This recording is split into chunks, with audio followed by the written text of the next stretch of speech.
Well, good morning. Today we're going to look at some of the barriers to prayer. We talked about one on Monday, which is the idea I'm no good at it. It doesn't come naturally to me. And we just have to put that one aside and say it doesn't come easily to anyone. Some people would say my mind races, and people have developed different techniques around that. Some people write down the things that their mind fills with, and then they later say, God, what are you trying to tell me in these things that fill my mind? Other people would say, well, I'm just so methodical that it becomes kind of dry and sterile. And those kind of people need to loosen up their prayers from time to time. I remember hearing Chuck Swindoll years ago, probably 30 years ago, say the one thing that kills prayer more than anything is ritual. The ritualizing of a behavior where it's just, the same thing day after day.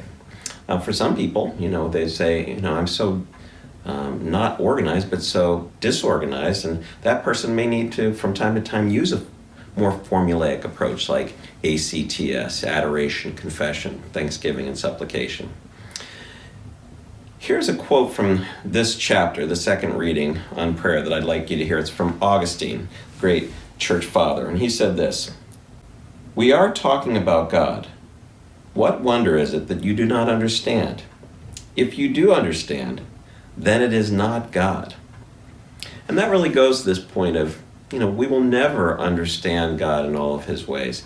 And so prayer has a mysterious aspect to it.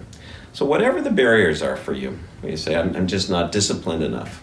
Well, start with a couple times a week where you take a few minutes. Start with a walk where you're talking to God. Maybe you need to broaden your categories of what prayer is. That it's not necessarily always this focused moment, but it's turning off the radio in the car and observing the world and thanking God for it. We had a remarkable snowstorm last night into this morning, and I found myself just admiring the beauty of the world and saying, God, you are such a creative and beautiful God. So, again, don't let any of those barriers stop you. We'll meet again tomorrow and talk some more about prayer, but for today, have a great day.